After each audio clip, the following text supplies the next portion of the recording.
Good morning, good afternoon, or good evening, my beautiful hot messes. My name is Mistress Lavender, and today I'm reading Rich AF by Vivian Tu. I'm on page 245, starting at Credit Counseling. But before we get started, make sure to like, comment, and subscribe. And make sure to turn your post notifications on.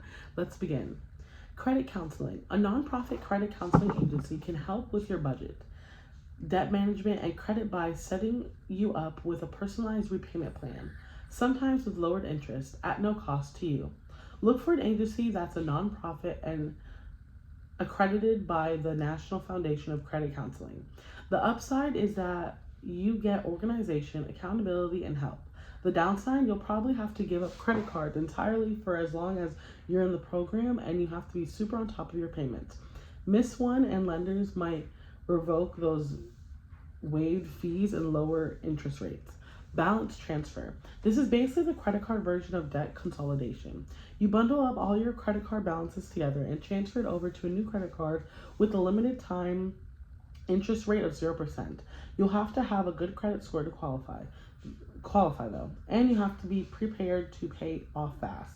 Usually you get around 18 months before the 0% disappears and a standard APR kicks in. Negotiate. The ultimate rich person move.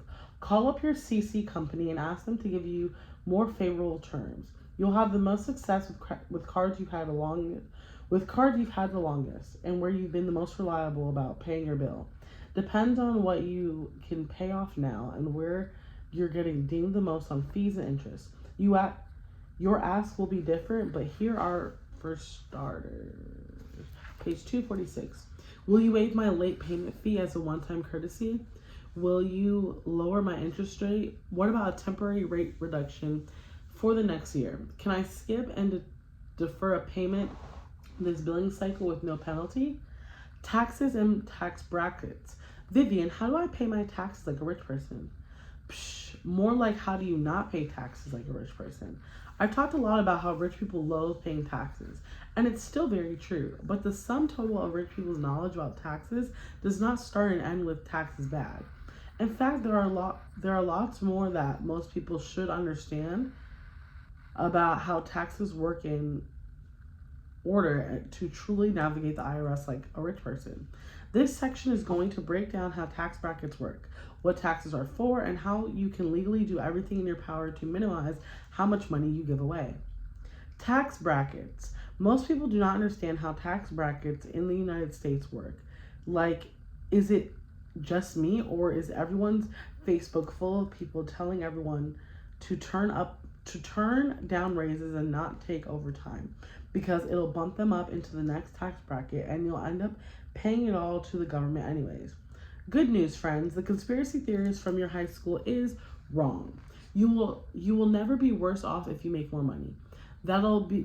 That's because your tax brackets in America are marginal. And I know you're already falling asleep, but stick with me here because I can explain taxes to anyone. Imagine that you no longer get paid in money. Instead, you're getting paid in pizzas. For the first 11,000 pizzas you earn every year, you get pesto pizza. Ick. This is how everyone gets paid. Doesn't matter if you're Richie Rich or Brokey Becky. We all start with pesto flavor for the first 11,000 pizzas. The government is like, we don't like pesto so much, so we will only only want 10% of those guys. They take a pretty skinny slice out of each pesto pie. So far, so good. Once you start making more than 11,000 pizzas a year, though, you level up to the next flavor, mushroom. The government likes this a little more, but just a little, because let's be real, it's still mushroom. So they want 12% per pie.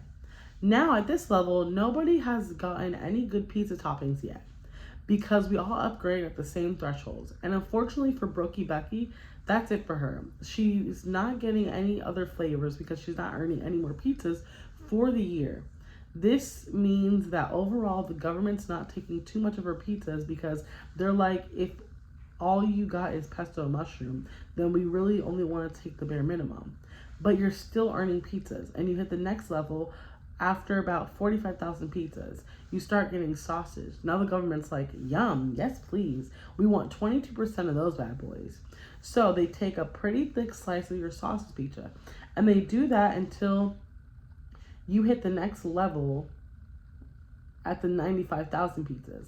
When you start getting pepperoni, government's still into it, obviously, and they're gonna take 24% of each pepperoni pizza. Now, you stop there. That's all the pizza you get for the year. But Richie Rich keeps going and earned 600,000 pizzas last year. So he's getting a lot of favors along the way.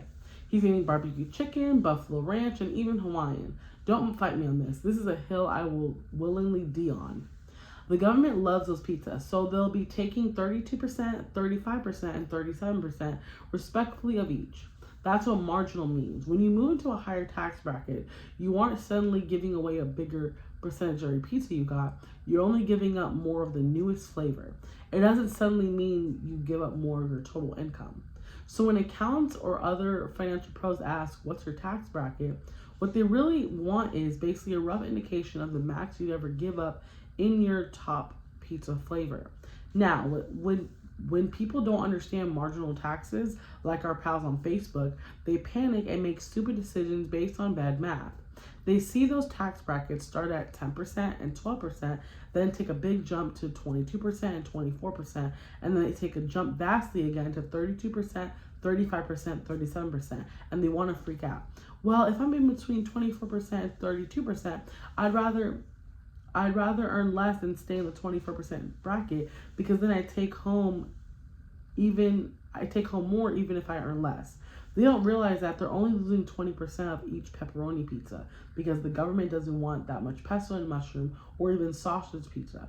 Their effective tax bracket, the average amount taken per pizza across all flavors, will always be lower, which ultimately makes sense if you think about it. Like, yes, sure, the government definitely does things that are sometimes not in our individual best interest and are totally illogical, but they are not going to set up a tax system that's broken, right? If tax brackets worked the way that people thought they worked, nobody would be incentivized to have a higher paying job ever. There would be no heart surgeons, because why would you be a heart surgeon when you could be an underwater basket weaver for the same amount of money? I mean, pizza. This is all to say, always take the raise and don't be afraid to work overtime. You'll end up with more money in your pocket. Every incremental dollar you earn is good for you.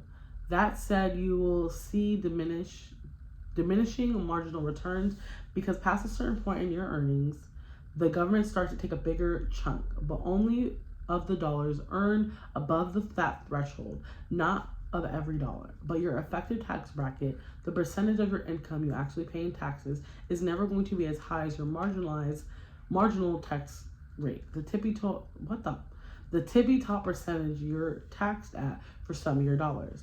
Being in a higher tax bracket means you're earning more money, and that is a good thing. Tax returns and tax refunds. Let's get something cleared up real quick. The stack of forms you send in to show how much money you made that year and what you owe the government, that's your tax return. The money that government sends you if you overpaid on taxes, that's a tax refund, not a tax return, a tax refund. You send your return to the government and the government sends a refund to you. We good? Cool. Because I'm not just bringing this up to be petty. See, in some countries, the government basically does send you a return. They pre-fill it for you. For example,